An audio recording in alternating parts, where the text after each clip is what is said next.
saya berkesempatan untuk melakukan perjalanan menuju Puncak Merapi. Perjalanan menuju Puncak Merapi saya mulai dari Desa Selo di Kabupaten Boyolali, Jawa Tengah. Desa Selo merupakan suatu desa yang terletak di lereng kaki Gunung Merapi, tepatnya di ketinggian 1.600 meter di atas permukaan laut. Dari Yogyakarta, perjalanan dapat ditempuh selama 1,5 jam.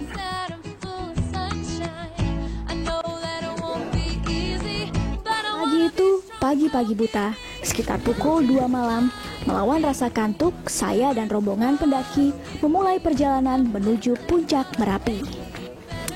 Pagi ini saya akan melakukan pendakian ke Gunung Merapi, dan pendakian akan dilakukan dengan teman-teman dari Taman Nasional Gunung Merapi, dari SAR dan juga para relawan.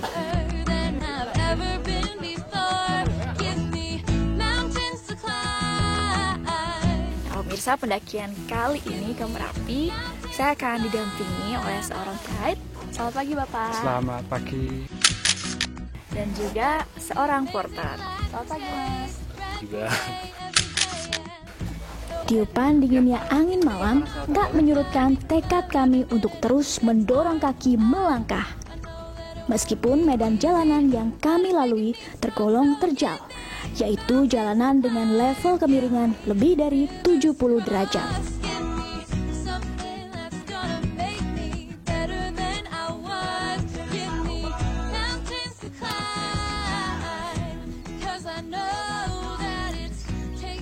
Saat ini saya sudah mencapai ketinggian 2.360 di atas permukaan laut, dan pemandangan di depan saya begitu indah, yaitu pemandangan Gunung Merbabu.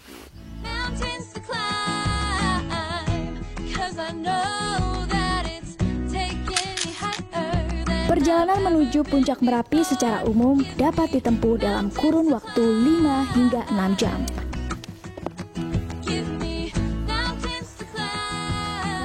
Akhirnya tujuan kita sudah terlihat tepat di depan mata saya, yaitu Puncak Gunung Merapi di sebelah sana.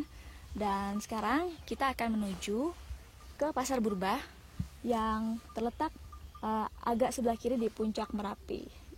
Bisa dilihat di bukit kecil sebelah kiri sana.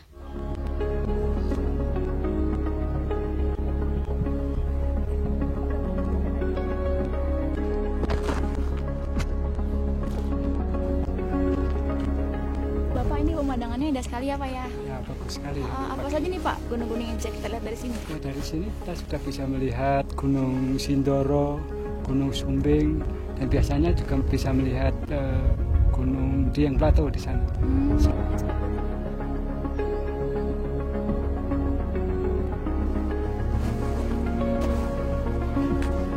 Akhirnya saya pun tiba di Pasar Bubrah.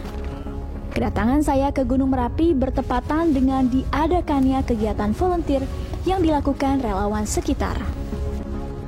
Gemas dengan sampah-sampah sisa yang ditinggalkan para pendaki sebelumnya, tanpa rasa pamrih para relawan memunguti sampah yang berserakan di Gunung Merapi. Dari sisi Taman Nasional Gunung Merapi sendiri, ini kan saat ini Gunung Merapi merupakan salah satu spot favorit untuk pendakian ya Pak. Ya, konservasi sendiri yang dilakukan Pak untuk tetap menjaga kelestariannya seperti apa ya Pak? Ya, di sini salah satunya yaitu kegiatan untuk bersih gunung. Contohnya sebenarnya yang kita laksanakan pada pas siang hari ini, kita bersama teman-teman dari Barameru, SAR lokal dari Selo, dan dari Taman Nasional sendiri.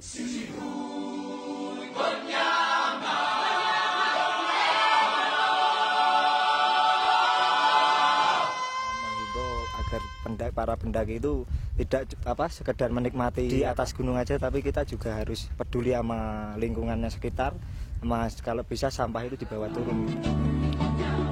Aksi ini diharapkan tak berhenti di situ saja. Kedepannya relawan berharap akan ada peraturan lebih ketat bagi pendaki yang akan menuju Merapi. Kesadaran untuk menjaga kebersihan Gunung Merapi masih membutuhkan sosialisasi yang lebih intens.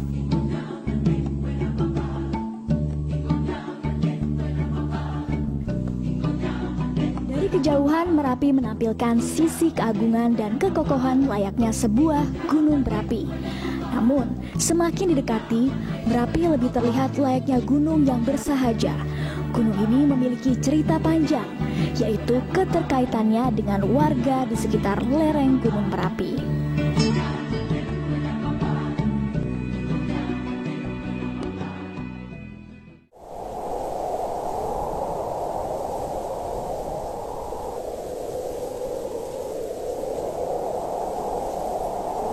Keesokan harinya pukul 4 dini hari, saya dan rombongan melanjutkan perjalanan ke puncak Merapi.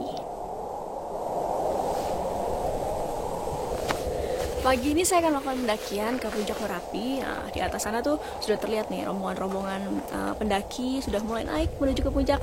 Dan gak mau kalah, saya juga akan melihat matahari terbit pagi ini di puncak Merapi. Fasilitas sudah siap? Let's go! Yuk! Yuk Pak! Aduh.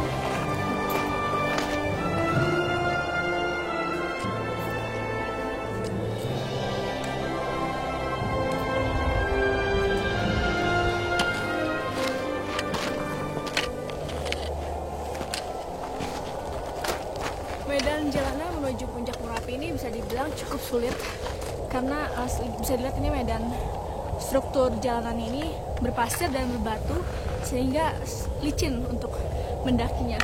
Belum lagi ditambah dengan kemiringan puncak Merapi ini yang diperkirakan mencapai 85 derajat sehingga dibutuhkan waktu cukup lama sekitar 1 jam untuk menuju puncak, padahal sebenarnya tidak terlalu jauh di atas sana.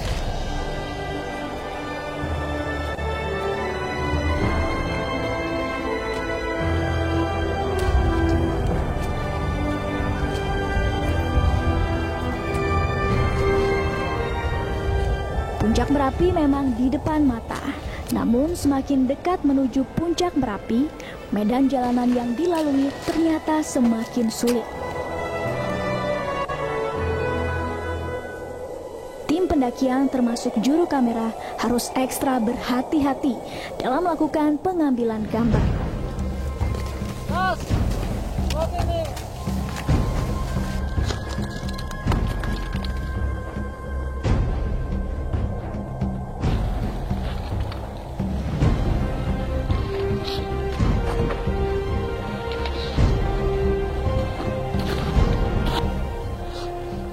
Kondisi materialnya kali ya, karena berpasir jadi susah. Terus karena harus melakukan pengambilan gambar, jadi fokusnya kebagi dua, antara fokus sama climbing sama ngambil gambar.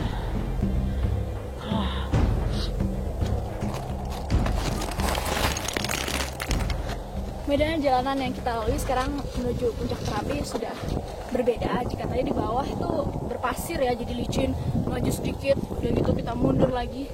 Di sini strukturnya, materialnya bebatuan, cukup ekstrim level kemiringannya, sehingga kita harus merayap biar aman naik ke atasnya.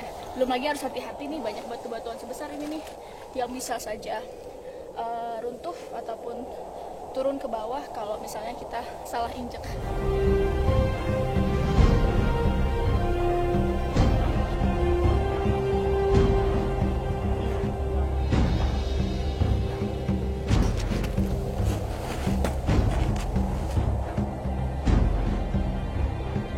Satu persatu wisatawan terlihat mulai turun dari puncak Merapi. Tak sedikit kami melihat wisatawan asing dari sejak memulai perjalanan. Wisatawan asing terutama yang berasal dari Eropa memang banyak yang bermimpi untuk mendaki Merapi, gunung berapi teraktif di Indonesia yang telah mendunia. Sekitar 1,5 jam saya terus memacu kaki saya untuk melangkah. Perasaan bercampur aduk antara letih menghadapi medan jalanan yang semakin curam, berpadu dengan rasa antusias untuk segera tiba di puncak Merapi. Akhirnya, nafas perjuangan pun terjawab ketika akhirnya kaki pun menapak puncak Merapi. Ternyata menuju puncak sebuah gunung ini bisa menjadi suatu filosofi hidup karena dilakukan dengan penuh perjuangan dari yang pas di bawah. Rasanya nggak mungkin sampai ke puncak, sampai akhirnya benar-benar ada di puncak berkat keteguhan hati dan